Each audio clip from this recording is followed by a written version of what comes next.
치아 삭제량이 엄청 많거든요. 피할 수 있으면 피하는 게 좋다.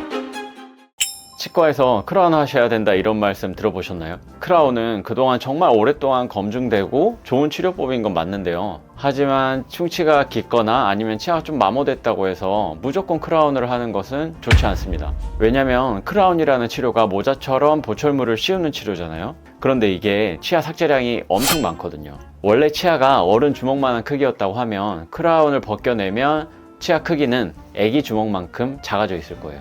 그래서 피할 수 있으면 되도록 피하는 게 정말 좋다. 오늘은 여러분의 치아를 최대한 보존하면서도 튼튼하게 만들 수 있는 치료법에 대해서 말씀드리고자 합니다. 오늘 영상을 집중해서 보시면 건강한 치아를 더 오래 보존하실 수 있을 거예요. 예전에는 충치가 어느 정도 범위 이상이다, 아니면 치아가 마모됐다, 혹은 신경치료를 했다 하면 무조건 크라운을 했었는데요. 예전에는 접착제가 너무 약했었기 때문에 그런 경우에는 무조건 크라운을 했어야 했어요. 게다가 크라운을 만들려면 무조건 치아를 360도 돌려서 깎아야 됐거든요. 그래야 모자 같은 크라운을 기존 치아 사이즈랑 똑같이 덮을 수가 있어요. 그런데 이때 그냥 치아를 대충 깎기만 하는 게 아니라 모양을 주면서 360도 다 둘러서 깎아야 되거든요. 모자 딱 맞는 거 쓰면 잘 안 벗겨지잖아요. 사방팔방에서 서로 벗겨지려고 하는 걸 막아주는 힘이 생기는 거죠. 그걸 유지력이라고 하는데, 예전에는 크라운을 만들 때 그런 기계적인 유지에 의존하는 게 엄청 컸어요. 접착제가 워낙 약하다 보니까 많이 깎아서 기계적인 유지를 늘려줘야만 했던 거죠. 그런데요, 요즘은 접착제가 워낙 강한 게 많이 나왔습니다. 레진 접착제라는 건데요, 치아랑 거의 한 몸처럼 붙어버려요. 그래서 더 이상 기계적인 유지를 얻을 필요가 없어진 거죠. 굳이 치아를 많이 깎지 않더라도 충분히 보철 치료가 가능해진 겁니다. 그래서 부분적으로만 깎고 필요한 부위에만 보철물을 씌울 수 있게 된 건데요. 이걸 온레이라고 부르는데, 예전에는 사실 하기 어려운 치료였어요. 크라운이 치아를 360도 깎아서 모자처럼 보철을 씌우는 거라면, 온레이는 퍼즐처럼 딱 필요한 부위만 깎아서 퍼즐 조각처럼 붙이는 치료를 말합니다. 치과 의사들 입장에선 이걸 만들면서 기계적인 유지를 얻기 위해 치아를 다듬는 것도 어렵고요. 치과 기공사들은 워낙 깎는 면이 다양하다 보니까 거기에 맞춰서 정확하게 보철물을 만드는 것도 어려웠어요. 왜냐면 그 과정에서 유지력까지 얻어야 했으니까요.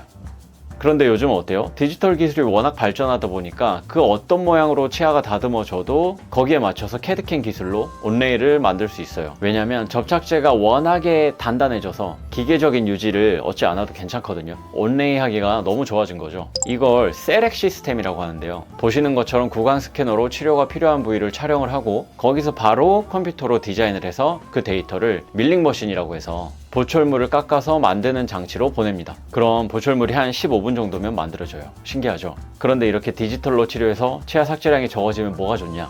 신경치료까지 가게 될 확률을 극단적으로 줄여줍니다. 왜냐면 치아를 많이 깎을수록 치아에 신경이 드러날 가능성이 높아지거든요. 제가 예전 영상에서 신경치료는 되도록이면 피하는 게 좋다고 말씀드렸잖아요. 맞아요. 왜냐면 신경치료를 하게 되면 결국엔 이건 신경을 끊어버리는 치료이기 때문에 치아에 공급되는 혈액이나 수분 모두 끊기게 되는 거거든요. 그래서 치아가 점점 푸석푸석해지고 약해질 수 있기 때문에 되도록이면 피할 수 있으면 피하는 게 좋다. 물론 신경치료가 반드시 필요한 상황에는 신경치료 하셔야죠. 하지만 피할 수 있을 때는 어떻게든 피하시는 게 좋은 치료가 신경치료입니다.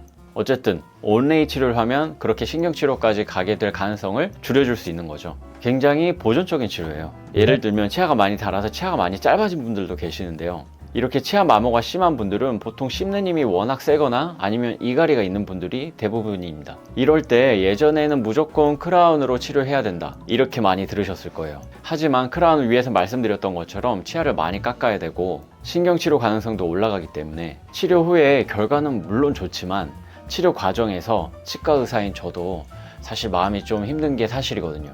하지만 요즘에는 이런 앞니를 포함한 보철 치료에 있어서도 위에서 말씀드린 디지털 기술과 온레이 방식의 접착 기술을 적용한 블랑시라는 방법으로 전체 치아를 보존하면서도 보철 치료를 하는 것이 가능해졌기 때문에 고려해 보시면 좋을 것 같습니다. 블랑시 치료 자체가 치아를 최소한으로 삭제하면서 치아와 가장 유사한 소재인 세라믹을 붙여 치아 형태를 예쁘게 만드는 방식이거든요. 이런 분 같은 경우도 치아가 많이 마모돼서 예전 같으면 치아를 다 360도로 깎고 크라운을 만들어야 되는 경우거든요. 하지만 블랑시 치료를 이용해서 치아를 삭제하지 않고 이렇게 건강하게 수복할 수 있었어요. 그래서 만약에 여러분께서 크라운 진단을 받으셨다면 혹시 온레이나 블랑시로 치료할 수는 없을까요? 이렇게 한번 물어보셔도 좋을 것 같아요.